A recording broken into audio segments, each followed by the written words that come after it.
ಕರ್ತನ ಪರಿಶುದ್ಧ ನಾಮಕ್ಕೆ ಸ್ತೋತ್ರವಾಗಲಿ. ಕರ್ತನ ಸನ್ನಿಧಾನದಲ್ಲಿ ಬೆಳಗಿನ ಜಾವದಲ್ಲಿ ಸೇರಿ ಬರುವುದಕ್ಕೆ ಕರ್ತನು ಕೊಟ್ಟಂತ ಕೃಪೆಗಾಗಿ ಕರ್ತನಿಗೆ ಸ್ತೋತ್ರ. ಕರ್ತನು ಮಹಿಮೆ ಉಳ್ಳವನಾಗಿದ್ದಾನೆ. ಆತನು ನಮ್ಮ ಮಧ್ಯದಲ್ಲಿ ವಾಸಿಸುವಾತನಲ್ಲಿ ಚಲಿಸುವಾತನಾಗಿದ್ದಾನೆ, ಫಲಪಡಿಸುವಾತನಾಗಿದ್ದಾನೆ, ಬಿಡುಗಡೆಯನ್ನ ಕೊಡುವಾತನಾಗಿದ್ದಾನೆ. ಹಲ್ಲೆಲೂಯ.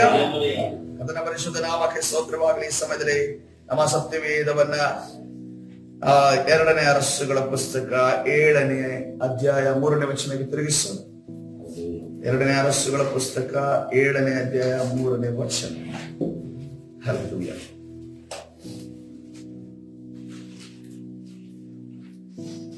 ಕರ್ತನ ಪರಿಶುದ್ಧ ನಾಮಕ್ಕೆ ಸ್ತೋತ್ರ. 3ನೇ ವಚನದಲ್ಲಿ ನಾವು ಏನನ್ನ ನೋಡ್ಲಿಕ್ಕೆ ಹೋಗ್ತಿದ್ದೇವೆ ಅಂತಂದ್ರೆ,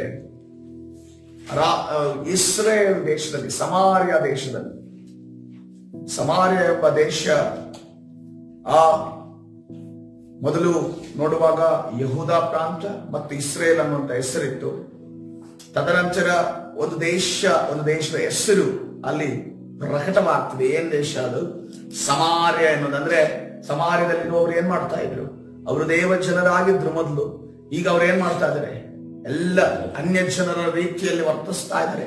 ಅನ್ಯ ಜನರ ರೀತಿಯಲ್ಲಿ ದೇವರನ್ನ ಬಿಟ್ಟು, ಸತ್ಯ ದೇವರನ್ನ ಬಿಟ್ಟು, ಈ ಲೋಕದ ಮನುಷ್ಯರು ಮಾಡಿರುವಂತ ದೇವರುಗಳ ಕಡೆ ತಿರುಗಿದ್ದಾರೆ.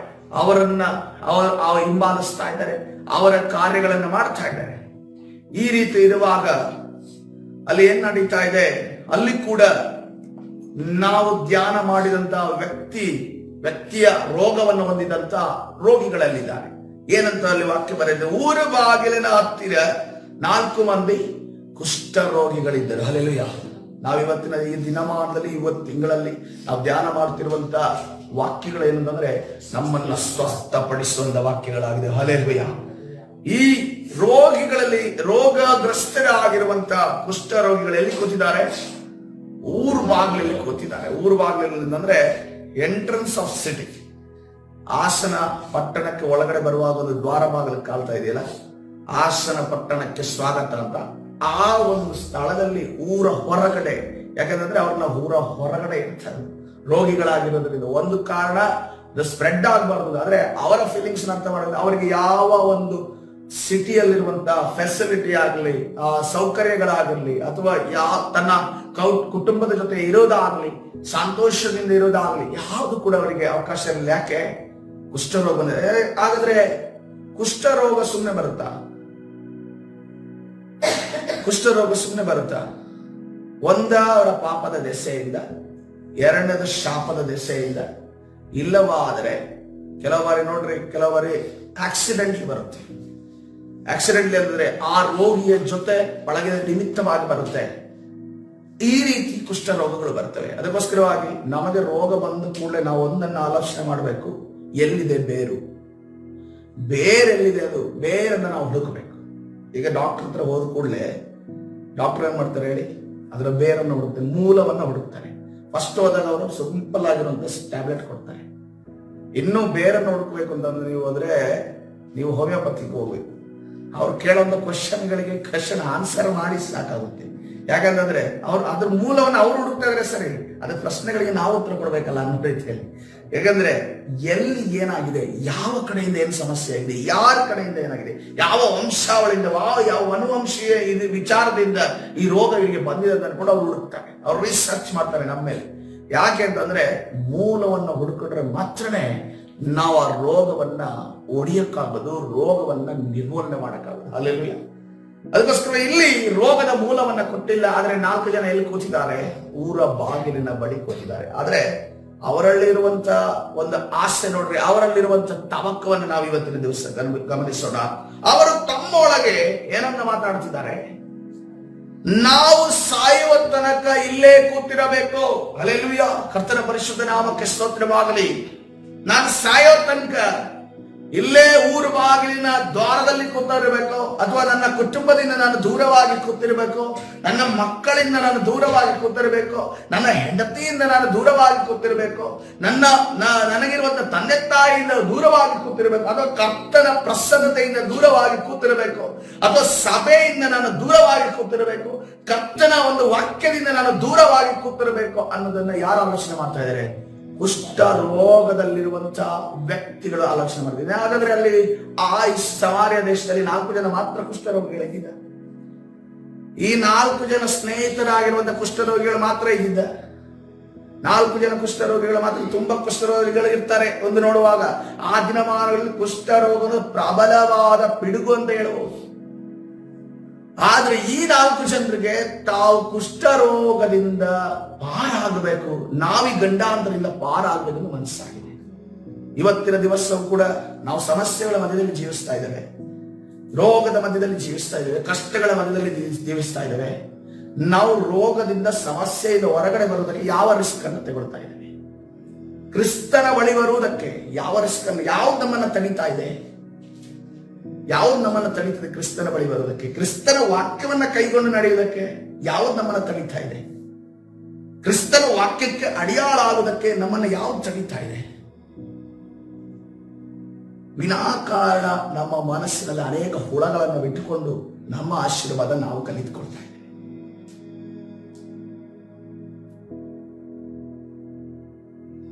ನಮಗೆ ಮಂಗಳೂರು ಪಟ್ಟಣದಲ್ಲಿ ನಮಗಿರುವಾಗ ನಮಗೂ ಗೊತ್ತು ಕ್ರಿಸ್ತನ್ ಅಂದ್ರೆ ಯಾರು ಗೊತ್ತು, ಕ್ರಿಸ್ತನ ಜನರು ಏನ್ ಮಾಡ್ತಾರೆ ಅಂತ ಗೊತ್ತು, ಕ್ರಿಸ್ತನ ಜನರು ಎಷ್ಟು ಸಹಾಯ ಮಾಡ್ತಾರೆ ಅಂತ ಗೊತ್ತು, ಅವರ ಕರುಣೆ ಕನಿಕರ ತೋರಿಸ್ತಾರೆ ಅಂತ ಗೊತ್ತು. ಆದ್ರೂ ಕೂಡ ನೋಡಿ, ಇಲ್ಲಿರುವಂತ ಜನರು ಅಥವಾ ನಾವು ಅನ್ಯ ಜನರಾಗಿರುವಾಗ ನಮ್ಮ ಮನಸ್ಸೇನು ಗೊತ್ತಾ? ನಮ್ದು ನಮ್ಗೆ ಅನ್ನೋ ರೀತಿಯಲ್ಲಿ ನಾವು ಯಾಕೆ ಬಿಟ್ಟು ಕೊಡಬೇಕು? ನಮ್ಮ ದೇಶವನ್ನು ಯಾಕೆ ಬಿಡ್ಬೇಕು? ನಿನ್ ದೇಶ ಎಲ್ಲೋ ಇಲ್ಲಪ್ಪ, ನಿಂದು ದೇಶ ಎಲ್ಲೂ ಹೋಗಿಲ್ಲ, ದೇಶ ಅಲ್ಲೇ ಇದೆ. ನೀನು ಯಾವ್ದನ್ನ ನಂಬಿ ಕೂತಿದೆ ನೋಡು, ಅದು ನಿನ್ನ ಎಲ್ಲಿ ಪಾತಾಳಕ್ಕೆ ತೆಗೆದುಕೊಂಡು ಹೋಗ್ತಾ ಇದೆ. ಆ ಪಾತಾಳ ಹೋಗುವಂತ ದಾರಿಯನ್ನ ಬಿಟ್ಟು ದೇವರ ಕಡೆ ತಿರುಗಿಕೊ. ನಿನ್ನ ಕಣ್ಣುಗಳು ತೆರೆಯಲ್ಪಡಲಿ. ಹಲ್ಲೆಲೂಯಾ, ಕಣ್ಣುಗಳು ತೆರೆಯಲ್ಪಡಲಿ. ಇವತ್ತಿನ ದಿನಮಾನದಲ್ಲಿ ಈ ಪ್ರಶ್ನೆಯನ್ನ ನಾವು ನಮ್ಮ ಬಳಿಗಳು, ನಾವು ಸಾಯುವ ತನಕ ಇಲ್ಲೇ ಕೂತಿರಬೇಕು, ಇದ್ದ ಸ್ಥಿತಿಯಲ್ಲೇ ಇರಬೇಕು, ಇದ್ದ ಸ್ಥಿತಿಯಲ್ಲೇ ಇರಬೇಕು. ಇವತ್ತಿನ ದಿವಸ ನಾವು ಪ್ರಶ್ನೆ ಮಾಡಬೇಕು, ವಿಚಾರ ಬೇಕು. ನಮಗೆ ಅನೇಕ ಸಮಸ್ಯೆಗಳು, ತೊಂದರೆಗಳಿದ್ದಾವೆ. ಆ ಸಮಸ್ಯೆಗಳ ಮಧ್ಯೆ ನಮ್ಮ ಮನಸ್ಸು ಎಲ್ಲೋ ಹೋಗಿದೆ, ಸೈತಾನ ಎಲ್ಲಿ ತರ್ತಾನೆ ಅಂತಂದ್ರೆ ಯಾವುದೋ ಒಂದು ವಿಚಾರವನ್ನ ನೆನೆಸಿಕೊಂಡು ಕೊರೆಯುವಾಗ ಮಾಡ್ತಾನೆ. ನಮಗೆ ಅದು ಸಂಬಂಧಪಟ್ಟದ್ದೇ ಅಲ್ಲ, ನಮಗೆ ಅದು ಕನೆಕ್ಷನ್ ಇಲ್ಲ, ನಮಗೊಂದು ಲಿಂಕೇ ಇಲ್ಲ. ಆದ್ರೂ ಕೂಡ ಆಲೋಚನೆ ಮಾಡ್ಕೊಂಡು ಕೂರ್ತೀವಿ. ಯಾಕೆ ಅಂತಂದ್ರೆ ಸೈತಾನ ನಿನ್ನನ್ನ ಇದೇ ಸ್ಥಿತಿಯಲ್ಲಿ ಸಾಯಿಸಬೇಕು, ಇದೇ ಸ್ಥಿತಿಯಲ್ಲಿ ನೀನು ನಿರ್ಣಯ ಮಾಡಬೇಕು. ದೇವರಲ್ಲಿ ಕಂಡುಕೊಂಡ್ರು ಕೂಡ ನಿನಗೆ ಆಶೀರ್ವಾದ ಆಗಬಾರದು ಅಂತ ಅನ್ಕೊಂಡು ಆತನ ತಡೀತಾ ಇದ್ದಾನೆ. ಹಲ್ಲೆಲೂಯಾ. ನೋಡ್ರಿ, ನನಗೆ ಹೇಳುವಾಗಲೂ ಕೂಡ ನನಗೆ ಹೇಳಿದ್ರು, ನೀನು ಹೋಗ್ಬೇಡ, ನೀನು ಕನ್ವರ್ಟ್ ಆಗ್ಬೇಕಾಗುತ್ತೆ ಅಂತ ಅನ್ಕೊಂಡು ಹೇಳಿದ್ರು. ಆದರೆ ಕರ್ತನ ಪ್ರೀತಿ ಇದೆಯಲ್ಲ, ಕರ್ತನ ಪ್ರೀತಿ ಇದೆಯಲ್ಲ, ಅದು ಕನ್ವರ್ಷನ್ ನೋಡೋದಿಲ್ಲ. ಹಲ್ಲೆಲೂಯಾ. ಕರ್ತನ ಪ್ರೀತಿ ಇದೆಯಾ, ಈ ಲೋಕಕ್ಕೆ ಅದು ಕನ್ವರ್ಷನ್ ಕಾಣಬಹುದು. ಅದೇ ಕರ್ತನ ಪ್ರೀತಿ ಅನ್ನೋದು ಒಬ್ಬ ಮಗ ತನ್ನ ತಂದೆಯ ಬಳಿಗೆ ಬರುವುದಾಗಿದೆ. ಹಲ್ಲೆಲೂಯಾ. ತಂದೆಯ ಬಳಿಗೆ ಬರುವುದಾದ್ರೆ ಇವತ್ತಿನ ದಿವಸ ಪ್ರಿಯರೇ, ನಮ್ಮ ಮನಸ್ಸಿನಲ್ಲಿರುವ ಅಡ್ಡ ಗೋಡೆಗಳನ್ನ ನಾವು ತೆಗೆದು ಹಾಕುವುದಾದ್ರೆ ನಮ್ಮ ಸ್ವಸ್ಥತೆ ನಮಗೆ ಖಂಡಿತ ಪ್ರಿಯರೇ. ಹಲ್ಲೆಲೂಯಾ. ನಮ್ಮ ಬಿಡುಗಡೆ ನಮಗೆ ಖಂಡಿತವಾಗಿದೆ, ನಮ್ಮ ಸ್ವಾತಂತ್ರ್ಯ ನಮಗೆ ಖಂಡಿತವಾಗಿದೆ. ಇದುವರೆಗೂ ಕಷ್ಟಗಳ ಪರಿಹಾರಗಳು ಕ್ಷಣ ಮಾತ್ರದಲ್ಲಿ ಆಗುವಂತದ್ದಾಗಿದೆ. ಹಲ್ಲೆಲೂಯಾ. ನಾವು ಯಾರದೋ ಮಾತನ್ನು ಕೇಳಿ ಹುಳ ಬಿಟ್ಕೊಂಡು ಕೂತಿದ್ದೇವೆ. ಹುಳ ತಿಂತಾ ಇದೆ, ದಿನದಿಂದ ದಿನಕ್ಕೆ ತಿಂತಾ ಇದೆ. ಮೆದುಳಲ್ಲಿರುವಂತಹ ನಮ್ಮ ಜ್ಞಾನ ಕರಗೋಗ್ತಾ ಇದೆ, ಎಲ್ಲ ಗೊಂದಲಗಳು ತುಂಬ್ತಾ ಇದೆ. Hallelujah, hallelujah. ಇಲ್ಲಿ ನೋಡ್ರಿ, ಇವ್ರೇನ್ ಮಾಡ್ತಾ ಇದಾರೆ? ಕುಷ್ಠರೋಗಿಗಳು ಕೊಳತು ಸಾಯಬೇಕಿತ್ತು ಇಡೀ ಬಾಡಿ, ಆದ್ರೆ ಅವ್ರು ಆಲೋಚನೆ ಮಾಡಿದ್ರೆ ನಾವು ಸಾಯೋ ತನಕ ಯಾಕೆ ಇಲ್ಲಿರ್ಬೇಕು, ನಾವೇನಾದ್ರೂ ಮಾಡಬೇಕು ಅಂತ ಅನ್ಕೊಂಡು ಆಲೋಚನೆ ಮಾಡ್ತಾ ಇದ್ದಾರೆ. ಹಲ್ಲೆಲೂಯಾ. ನಾವೇನಾದ್ರೂ ರಿಸ್ಕ್ ಅನ್ನ ತೆಗೆದುಕೊಳ್ಬೇಕು, ನಾವೇನಾದ್ರೂ ಪ್ರಯತ್ನವನ್ನ ಮಾಡಬೇಕು ಅಂತ ಅನ್ಕೊಂಡ್ಕೊಳ್ತಾರೆ. 4ನೇ ವಚನದಲ್ಲಿ, ಪಟ್ಟಣದೊಳಗೆ ಬರವಿರುವುದರಿಂದ ಅಲ್ಲಿ ಹೋದರೂ ಸಾಯಬೇಕು. ಸಮಾರ್ಯದಲ್ಲಿ ಏನಿದೆ? ಬರ ಇದೆ. ಬರ ಯಾರ ನಿಮಿತ್ತವಾಗಿ ಬಂತು? ಈ ಜನರ ನಿಮಿತ್ತವಾಗಿ. ಯಾಕೆಂದ್ರೆ ಶತ್ರುಗಳು 2 ಬಾರಿ ಅವರ ಆ ಸಮಾರ್ಯ ದೇಶದ ಮೇಲೆ ಆಕ್ರಮಣವನ್ನ ಮಾಡಿದ್ದಾರೆ. ಒಂದು ಸರಿ ಆಕ್ರಮಣ ಮಾಡಿದ ಗಾಜನೆ ನೋಡುವಾಗ ಅಲ್ಲಿ ಬರ ಪ್ರಾರಂಭವಾಗಿದೆ. ಬರ ಅದೇನೆಂದ್ರೆ ಘೋರವಾಗಿದೆ. ಆಹಾರ ಇಲ್ಲ. ಯಾರು ಕೊಡ್ತಾ ಇದ್ದಾರೆ ಅಂದ್ರೆ ಅಲ್ಲಿರುವಂತ ಇಸ್ರೇಲ್ರೇ ಅವರಿಗೆ ಆಹಾರವನ್ನ ಕೊಡ್ತಾ ಇದ್ದಾರೆ, ಸಪ್ಲೈಯನ್ನ ಮಾಡ್ತಾ ಇದ್ದಾರೆ. ಅಥವಾ ಅಲ್ಲಿರುವಂತ ಜನರು, ಆ ಗಾಜದ ಜನರು ಸೇರಿ ಸಪ್ಲೈಯನ್ನ ಮಾಡ್ತಾ ಇದ್ದಾರೆ. ಅಲ್ಪವೇ ಅಲ್ಪ. ಎದ್ರಂದ್ರೆ ಮೊದಲು ಎಂತೆಂತ ಆಹಾರಗಳನ್ನ, ನಿಮಗೆ ಗೊತ್ತಿರಬಹುದು, ಮುಸ್ಲಿಂ ಒಂದು ಇದರಿಂದ ಒಂದು ಆಹಾರಗಳು ನಿಮಗೆ ಗೊತ್ತಿರಬಹುದು, ಯಾವ ರೀತಿ ಆಹಾರಗಳನ್ನ, ಮೃಷ್ಟಾನ್ನಗಳನ್ನ ಇಲ್ಲಿ ಕೂಡ, ಅದು ಭಾರತ ದೇಶದಲ್ಲಿ ಕೂಡ ಅದು ಫೇಮಸ್ ಆಗಿದೆ. ಅಂತ ಆಹಾರಗಳ ತಿಂತಾ ಇರುವವರೀಗ ಏನೇನು ತಿಂತಿದ್ದಾರೆ ಅವ್ರಿಗೆ ಗೊತ್ತಿಲ್ಲ, ಏನೇನು ತಿಂತಿದ್ದಾರೆ ಅವರಿಗೆ ಗೊತ್ತಿಲ್ಲ. ಆ ರೀತಿಯಲ್ಲಿ ಇಲ್ಲಿ ಬರದ ಪರಿಸ್ಥಿತಿ ಇರೋದ್ರಿಂದ 2 ಬಾರಿ ಆಕ್ರಮಣ ಆಗಿದೆ 2 ದೇಶದಿಂದ. ಸೊ ಹಂಗಿರೋದ್ರಿಂದ ಅಲ್ಲಿ ಬರ ಬಂದಿದೆ. ನಾವು ಎಲ್ಲಿಗೆ ಆ ಕಷ್ಟಗಳು ಏನಂತ ಇದ್ದಾರೆ, ನಾವು ಪಟ್ಟಣದೊಳಗೆ ನಮ್ಮ ದೇಶದ ಒಳಗಡೆ ಹೋದ್ರೂ ಕೂಡ ಸಾಯ್ಬೇಕು, ಇಲ್ಲಿಯೇ ಕೂತಿದ್ದರೂ ಸಾಯಬೇಕು. ಆದ್ದರಿಂದ ಹೊರಟು ಹೋಗಿ ಎಲ್ಲೋ ಹೋಗ್ಬೇಕಂತೆ, ಅರಾಮ್ಯರ ಪಾಳಯವನ್ನು ಸೇರೋಣ, ಅವರು ನಮ್ಮನ್ನು ಉಳಿಸುವುದಾದರೆ ಉಳಿಸಲಿ, ಕೊಲ್ಲುವುದಾದರೆ ಕೊಲ್ಲಲಿ ಎಂದು ಮಾತಾಡಿಕೊಂಡರು. ಹಲ್ಲೆಲೂಯ. ಕರ್ತನ ಪರಿಶುದ್ಧ ನಾಮಕ್ಕೆ ಸ್ತೋತ್ರವಾಗಲಿ. ಇದು ವಿಪರ್ಯಾಸ ಅಂತ ಅನಿಸುತ್ತೆ. ಯಾಕಂದ್ರೆ ತನ್ನ ದೇಶದಿಂದ ಸಮಾನ ದೇಶದಿಂದ ಹೋಗಿ ಆ ಒಂದು ಅನ್ಯ ಜನರ ದೇಶದಲ್ಲಿ ನಮ್ಮ ಒಂದು ಫೆಸಿಲಿಟಿಯನ್ನು ಅಥವಾ ನಮ್ಮ ಒಂದು ಒದಗಿಸುವನ್ನು ಕಂಡುಕೊಳ್ಳುವುದು ಬೇರೆ ರೀತಿ ಅನಿಸುತ್ತೆ. ಆದ್ರೆ ಸಮ್ಟೈಮ್ಸ್ ನೋಡಿ, ದೇವರ ಚಿತ್ತವನ್ನು ನಾವು ಅರಿಯಬೇಕು ಅಂತ ಅನ್ಕೊಂಡು ಬಹಳ ಪ್ರಾಮುಖ್ಯ. ನಮಗೆ ಸತ್ಯವೇದ ಓದ್ತೀವಿ ನಾವು, ಆದ್ರೆ ಸತ್ಯವೇದದಲ್ಲಿ ವಾಕ್ಯದಲ್ಲಿ ಅಡಕವಾಗಿರುವಂತ ದೇವರ ಒಂದು ತಾತ್ಪರ್ಯವನ್ನ, ದೇವರು ನಮಗೆ ಯಾವ ರೀತಿ ದೃಷ್ಟಿಕೋನದಲ್ಲಿ ಮಾತಾಡಿದ್ದಾರೆ. ನಮ್ಗೇನಂತಂದ್ರೆ ಒಂದು ಸಾರಿ ಸತ್ಯವೇದವನ್ನ ಓದಿ ಮುಗಿಸಿದ ಸಾಕು, ನಾನು ಸತ್ಯವೇದವನ್ನ ಎಲ್ಲವನ್ನ ಕಲ್ತಿದ್ದೇನೆ ಅಂತ ಅಂದ್ಕೊಳ್ತೇನೆ. ದೊಡ್ಡ ಡಿಗ್ರಿಯೇ PhD ಮಾಡಿದೀನಿ ಅಂತ ಅಂದ್ಕೊಳ್ತೇನೆ. ಸತ್ಯವೇದವನ್ನು ನೀನು ಸಾಯೋ ತನಕ ಪ್ರತಿದಿನವೂ ಕೂಡ ಓದುವಾಗಲೂ ಕೂಡ ನಿನಗೆ ಹೊಸ ಪಾಠವನ್ನ ದೇವರು ಕಲಿಸಿಕೊಡುವಾಗ ನಾವಿನ ಹಲ್ಲೆಲೂಯ. ನೀನು ಪ್ರತಿದಿನವೂ ಕೂಡ ಒಂದೊಂದು ವಾಕ್ಯವನ್ನ ಬಯಾಟ ಮಾಡಿದ್ರು ಕೂಡ, ಬಯಾಟ ಮಾಡಿರುವಂತೆ ನಿನ್ನ ಮನಸ್ಸಿನಲ್ಲಿರುವಂತಹ ಆ ಸ್ಥಳ ಇದೆಯಲ್ಲ, ಅಷ್ಟೇ ವಾಕ್ಯ ಇರುತ್ತೆ. ನೀನು ಪ್ರತಿದಿನ ಓದುವಾಗಲೂ ಕೂಡ ಹೊಸ ಪಾಠವನ್ನ ದೇವರು ನಿನಗೆ ಕಲಿಸಿಕೊಡುವಾಗ ಹಲ್ಲೆಲೂಯ. ಕರ್ತನ ಪರಿಶುದ್ಧ ನಾಮಕ್ಕೆ ಸ್ತೋತ್ರವಾಗಿ. ನೋಡಿ, ಕೆಲವು ಬಾರಿ ದೇವರು ಏನ್ ಮಾಡ್ತಾರೆ ಅಂತಂದ್ರೆ, ಶತ್ರುವೇ ನಮಗೆ ಪ್ರೊವೈಡ್ ಮಾಡುವಾಗ ಮಾಡ್ತಾನೆ. ನಮ್ಮ ವಿರೋಧಿಯೇ ನಮಗೆ ಊಟ ಉಣಿಸುವಾಗೆ ಮಾಡ್ತಾನೆ.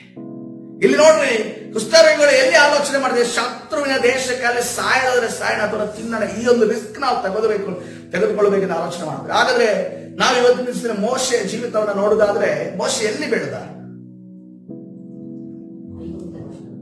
ಐಗುಪ್ತ ದೇಶವನ್ನ ಫರೋರನ್ನ ಮಟ್ಟ ಹಾಕುವಂತ ವ್ಯಕ್ತಿ ಎಲ್ಲಿ ಬೆಳೆದ? ಅರಮನೆಯಲ್ಲೇ ಬೆಳೆದ. ಹಲ್ಲೆಲೂಯ. ಆ ಅರಮನೆಯಲ್ಲೇ ಮೋಶೆ ಬೆಳೆದ ಎಂದು ನೋಡ್ತೇವೆ. ದೇವರು ಸುತ್ತಲಿರುವಂತಹ ರಾಷ್ಟ್ರ ಹುಡುಕ್ತಾ ಇದ್ದಾನೆ ಆ ಚಿಕ್ಕ ಕೂಸನ್ನ. ಆದ್ರೆ ಆ ಚಿಕ್ಕ ಕೂಸನ್ನ ದೇವರು ಎಲ್ಲಿ ಬೆಳೆಸಿದ್ರು? ಅರಮನೆಯ ಒಳಗಡೆ ಬೆಳೆಸಿದ್ರು. ಹಲ್ಲೆಲೂಯ. ಕರ್ತನು ನಮ್ಮ ಒಂದು ಒದಗಿಸುವಿಕೆಯನ್ನ, ಕೆಲವರು ನಮ್ಮ ಸ್ವಸ್ಥಪಡಿಸುವಿಕೆಯನ್ನು ಯಾರ ಕೈಯಲ್ಲಿ ಕೊಟ್ಟಿದ್ದಾರೆ ನೋಡುವಾಗ, ನಮ್ಮ ಶತ್ರುವಿನ ಕೈಯಲ್ಲಿ. ನೋಡ್ರಿ, ಶತ್ರು ನಮ್ಗೆ ಸಮಸ್ಯೆಗಳನ್ನು ತಂತಾನೆ, ರೋಗ ತರ್ತಾನೆ, ಸೈತಾನ ರೋಗ ತರ್ತಾನೆ, ಸೈತಾನ ಸಮಸ್ಯೆ ತರ್ತಾನೆ. ಸಮಸ್ಯೆ ಬಂದ್ರೆ ನಾವು ಎಲ್ಲಿ ಹೋಗ್ತೀವಪ್ಪ? ಸೈತಾನ ಹತ್ರ ಹೋಗ್ತೀವ, ಮತ್ತೆ ತಿರುಗಿ ಎಲ್ಲಿ ಹೋಗ್ತೀವಿ? ಯೇಸುವಿನ ಬಳಿಗೆ ಹೋಗ್ತೇವೆ. ಹಲ್ಲೆಲೂಯ. ಕರ್ತನು ಸೈತಾನನನ್ನ ಉಪಯೋಗಿಸುತ್ತಾರೆ. ಹಲ್ಲೆಲೂಯ. ಶೋಧಿಸುವುದಕ್ಕೋಸ್ಕರ, ಶೋಧನೆಯನ್ನು ಪಡಿಸುವುದಕ್ಕೋಸ್ಕರ. ನೋಡ್ರಿ, ಯೋಬನಿಗೆ ತನ್ನ ಸ್ಥಿತಿ ಹೇಗೆ ಅರ್ಥವಾಯ್ತು? ಸೈತಾನನು ಶೋಧನೆ ತಂದಿದ್ದರಿಂದಲೇ ಗೊತ್ತಾಯ್ತು. ಇವತ್ತಿನ ದಿವಸ ನಿಮ್ಮ ಸ್ಥಿತಿ, ನಿಮ್ಮ ಸಮಸ್ಯೆಗಳ ಮಧ್ಯದಲ್ಲಿ ನಿಮಗೆ ಗೊತ್ತಾಗ್ತಾ ಇದೆಯಾ?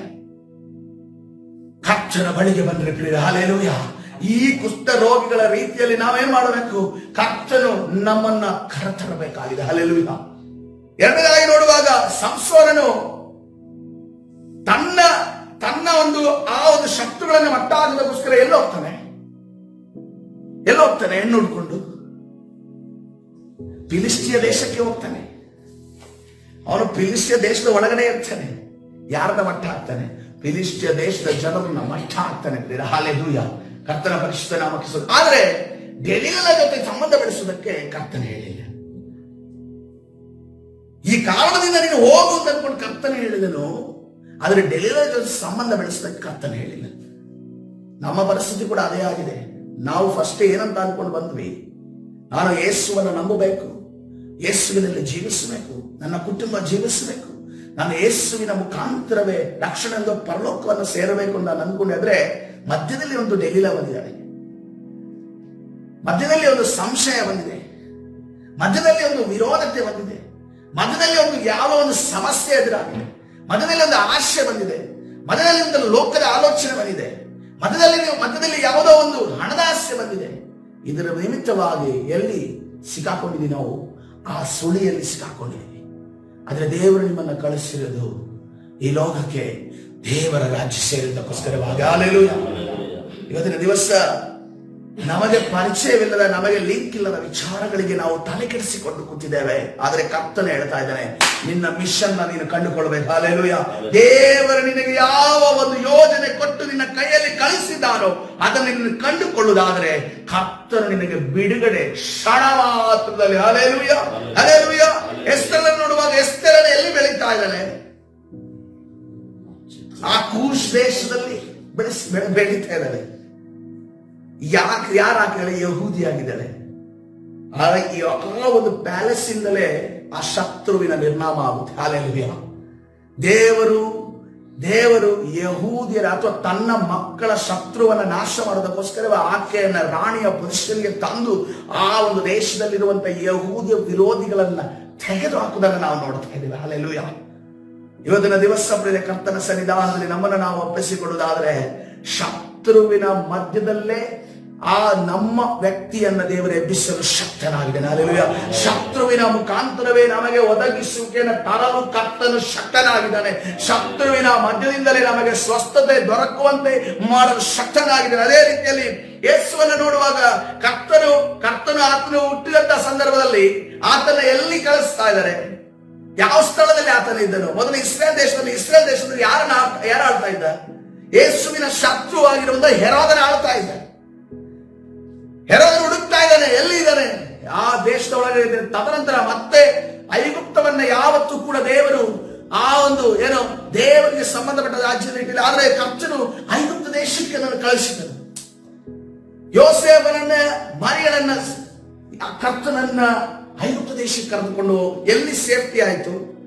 ಶತ್ರುವಿನ ದೇಶದಲ್ಲಿ ಕರ್ತನು ಸೇಫ್ಟಿ ಮಾಡಿದ. Hallelujah, hallelujah.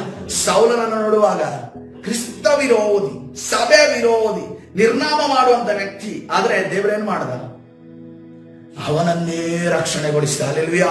ಯಾರು ಸ್ಟೆಫನನ ಸಾವಿಗೆ ನಿಂತು ಬೆಂಬಲವನ್ನು ಸೂಚಿಸಿದನೋ ಅವನನ್ನೇ ಹಿಡಿದು ದೇವರು ರಕ್ಷಣೆ ಮಾಡುವುದನ್ನು ನಾವು ನೋಡ್ತಾ ಇದ್ದೇವೆ. ಹಲ್ಲೆಲೂಯಾ. ಕರ್ತನ ಆಲೋಚನೆಯನ್ನ ನಾವು ಕಂಡುಹಿಡಿಯಲು ಸಾಧ್ಯವಿಲ್ಲ. ಒಬ್ಬೊಬ್ಬರ ಜೀವಿತದಲ್ಲಿ ಕರ್ತನು ಮಾಡುವಂತ ಕಾರ್ಯವನ್ನ ಕಂಡುಹಿಡಿಯಲು ಸಾಧ್ಯವಿಲ್ಲ. ಹಲ್ಲೆಲೂಯಾ. ನಾವೆಲ್ಲ ಇಲ್ಲಿ ಕೂತಿದ್ದೇವೆ. ಅನೇಕ ಜನರು ನಾವು ವರ್ಷಗಳಾಗಿದವಲ್ಲ ರಕ್ಷಣೆ ಹೊಂದಿ. ಅಷ್ಟು ವರ್ಷಗಳ ಕಾಲ ನಾವೆಲ್ಲಿದ್ವಿ?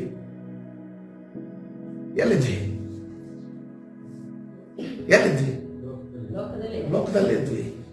ಸೈತಾನನ ಆ ಮಾತಿನ ಅನುಗುಣವಾಗಿ ಬೆಳೀತಾ ಇದ್ವಿ. ಬೆಳೆಸೋದಕ್ಕೆ ಯಾರು ಬಿಟ್ಟಿದ್ದಾರೆ? ದೇವರು ಬಿಟ್ಟಿದ್ರು. ಒಂದು ಸಮಯ ಬಂದಾಗ ನನ್ನ ಮಕ್ಕಳನ್ನ ಬೆಳೆಸಿದವರನ್ನ ತಂದು ಒಪ್ಪಿಸ್ಬೇಕಾದ್ರೆ ಹಲ್ಲೆಲೂಯಾ. 22 ವರ್ಷಗಳ ಕಾಲ ಅನ್ಯ ಜನರಾಗಿ, ಲೋಕದ ವ್ಯಕ್ತಿಯಾಗಿ, ಲೋಕದ ರೀತಿಯಲ್ಲಿ, ಲೋಕದ ಪಾಪಗಳ ಆ ಆಲೋಚನೆಯುಳ್ಳವನಾಗಿ, ಲೋಕದ ಪಾಪಗಳಲ್ಲಿ ತೊಡಗಿದವನಾಗಿ ಯಾರು ಬೆಳೆಸ್ತಾ ಇದ್ದೆ?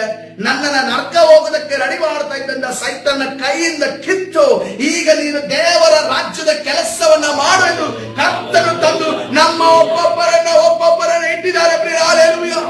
ಶತ್ರುವಿನ ಮುಖಾಂತರವೇ ನಮ್ಮನ್ನ ದೇವರ ರಾಜ್ಯಕ್ಕೆ ಸಿದ್ಧಪಡಿಸುವಾದರೆ ನಮ್ಮ ಕರ್ತನಾಗಿದ್ದಾನೆ. ಆತನ ಅತಿಶಯವಾದ ಕಾರ್ಯವನ್ನು ನೀವು ಇಲ್ಲಿ ಅರ್ಥ ಮಾಡಿಕೊಳ್ಳಬೇಕು. ಹಲ್ಲೆಲೂಯಾ. ಅದಕ್ಕೋಸ್ಕರವಾಗಿ ಕರ್ತನ ಸನ್ನಿಧಾನದಲ್ಲಿ ಒಂದನ್ನು ಅರ್ಥ ಮಾಡಿಕೊಳ್ಳ್ರಿ. ದೇವರ ರಾಜ್ಯ ಅನ್ನೋದು ಇದೆಯಲ್ಲ, ಅದು ಮರ್ಮ. ಅದು ಯಾರು ಎಲ್ಲಿ ಪ್ರಿಪೇರ್ ಆಗಿರ್ತಾರೋ ಹೇಳಾಗಿಲ್ಲ, ಎಲ್ಲಿ ಪ್ರಿಪೇರ್ ಆಗ್ತಿದಾರೋ ಹೇಳಾಗಿಲ್ಲ. ನಾವು ಅಂದುಕೊಳ್ತೇವೆ ನಾವು ದೇವರ ರಾಜ್ಯ ಒಂದು ವೇಳೆ ಇರೋದಾದ್ರೆ ನಾವೇನೋ ಕಾರ್ಯ ಮಾಡ್ತೀವಿ ಅಂದುಕೊಳ್ಳಿ. ಆದ್ರೆ ನಮ್ಮ ಮಧ್ಯದಲ್ಲೇ ಒಬ್ಬ ದೇವ ಮನುಷ್ಯ ಬೆಳೆತಾ ಇರ್ತಾನೆ. ಹಲ್ಲೆಲೂಯಾ.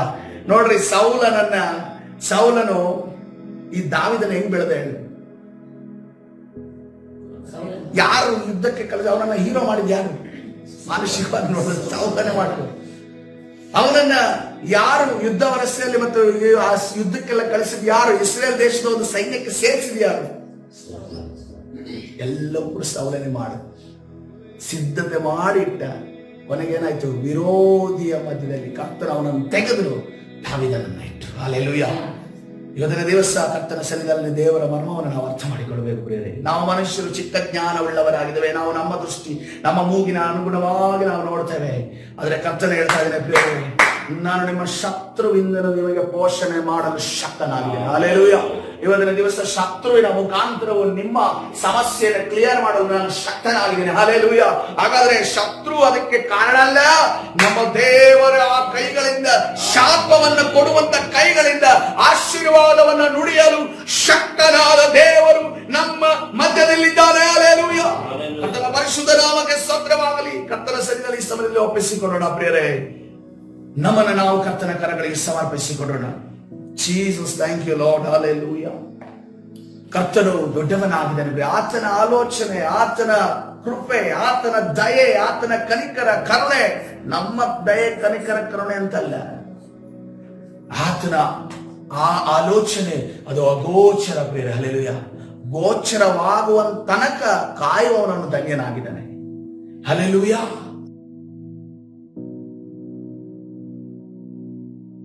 ಕರ್ತನ ಸನ್ನಿಧಾನದಲ್ಲಿ ನಮ್ಮನ್ನು ನಾವು ಕರ್ತನ ಕರಗಳಿಗೆ ಸಮರ್ಪಿಸಿ ಪ್ರಾರ್ಥನೆ ಮಾಡೋಣ. ಪರಿಶುದ್ಧನಾದ ದೇವರ ನಾಮಕ್ಕೆ ಸ್ತೋತ್ರವಾಗಲಿ. ಕರ್ತನೇ, ನಮಗೆ ಅನೇಕ ಸಮಸ್ಯೆಗಳು, ತೊಂದರೆಗಳಿದ್ದಾವೆ. ಆದರೆ ಕರ್ತನೇ, ಅನೇಕ ಬಾರಿ ನಾವು ಪ್ರಯತ್ನ ಪಡೋದಿಲ್ಲ, ಅನೇಕ ಬಾರಿ ನಿನ್ನ ವಾಕ್ಯಗಳಿಗೆ ಒಳಗಾಗೋದಿಲ್ಲ, ಅನೇಕ ಬಾರಿ ಕರ್ತನೆ ಯಾವುದೋ ಒಂದು ವಿಚಾರ ನಿನ್ನ ಬಳಿ ಬರುವುದಕ್ಕೂ, ನಿನ್ನ ವಾಕ್ಯವನ್ನು ಓದುವ ಕೈಗೊಂಡು ನಡೆಯುವುದಕ್ಕೂ ಅಡ್ಡಿಗಳಿದ್ದಾವೆ ಸ್ವಾಮಿ. ಕರ್ತನೆ, ಆ ಅಡ್ಡಿಗಳನ್ನು ನೀನು ತೆಗೆದು ಹಾಕುವುದಕ್ಕಾಗಿ ಸ್ತೋತ್ರ. ಸೈತಾನನು ಕರ್ತನೆ ನಮ್ಮನ್ನ ನಿರ್ನಾಮ ಮಾಡುವುದಕ್ಕೋಸ್ಕರವಾಗಿ, ನಮ್ಮ ಕುಟುಂಬವನ್ನು ನಿರ್ನಾಮ ಮಾಡುವುದಕ್ಕೋಸ್ಕರವಾಗಿ ಆ ಅಡ್ಡಿಗಳನ್ನ ತಂದಿಟ್ಟು ಕರ್ತನೆ ಆಶೀರ್ವಾದವನ್ನು ಹೊಂದದಂತೆ ಕರ್ತನೆ ಸೈತಾನನು ಮಾಡಿರುವುದುಂಟಲ್ಲ, ಆ ಎಲ್ಲ ಸೈತಾನನ ತಂತ್ರಗಳನ್ನ ನಜರೇತಿನ ಯೇಸುವಿನ ನಾಮದಲ್ಲಿ ಬಂಧಿಸಿ ಮುರಿದಾಗ್ತಾ ಇದ್ದೇವೆ. ಅದೇ ರೀತಿಯಲ್ಲಿ ಪರಿಶುದ್ಧನಾದ ದೇವರ ನಾಮಕ್ಕೆ ಸ್ತೋತ್ರವಾಗಲಿ. ಕರ್ತನೆ, ಶತ್ರುವಿನ ಮುಖಾಂತರವೇ ನಮಗೆ ಒಳ್ಳೆಯದು ಮಾಡಲು ಶಕ್ತನಾದ ದೇವರು ನೀನಾಗಿದೆ. ನಿನ್ನ ಆಲೋಚನೆಯಲ್ಲಿ ನಾವು ಬಲ್ಲವರಾಗುವಾಗ ನಮಗೆ ಸಹಾಯ ಮಾಡು. ನಮ್ಮ ಆತ್ಮಿಕ ಕಣ್ಣುಗಳನ್ನ ತೆರೆ ಮಾಡು ಸ್ವಾಮಿ. ನಮ್ಮ ಹೃದಯಗಳನ್ನ ತೆರೆ ಮಾಡು ಕರ್ತನೆ. ಎಲ್ಲಾ ಕರ್ತನೆ ತಲೆಮಾರುಗಳ ಶಾಪಗಳು, 3-4 ತಲೆಮಾರುಗಳ ಶಾಪಗಳು, ತಂದೆಗಳ ತಾಯಿಗಳಿಂದ ಬಂದಿರುವಂತಹ ಶಾಪ ಮುರಿದು ಬಿಡಲಿ ಯೇಸುವಿನ ನಾಮದಲ್ಲಿ. ಕರ್ತನೆ, ನಾವು ನಿನ್ನನ್ನು ಕಂಡುಕೊಳ್ಳುವಾಗ ಸಾಗಸವನ ಚಾಚು, ನಿನ್ನ ಸತ್ಯವನ್ನ ಕಂಡುಕೊಳ್ಳುವಾಗ ನಿನ್ನ ಕಾರ್ಯ ಮಾಡು ಸ್ವಾಮಿ. ಎಲ್ಲಿ ತಪ್ಪಿ ಹೋಗಿದ್ದೇವೆ, ಎಲ್ಲಿ ಕಾಲ್ಜಾರಿದೆ ಅನ್ನೋದನ್ನು ನಮಗೆ ತಿಳಿಯಪಡಿಸು ಸ್ವಾಮಿ. ಆಶೀರ್ವದಿಸು, ಬಲಪಡಿಸು. ಕರ್ತನಾದ ಯೇಸು ಸ್ವಾಮಿ ಹೆಸರಿನಲ್ಲಿ ಪ್ರಾರ್ಥನೆ ಹೊಂದಿಕೊಳ್ತೇನೆ, ಜೀವ ಉಳ್ಳ ತಂದೆಯೇ. ಆಮೆನ್. ಹಲ್ಲೆಲೂಯಾ.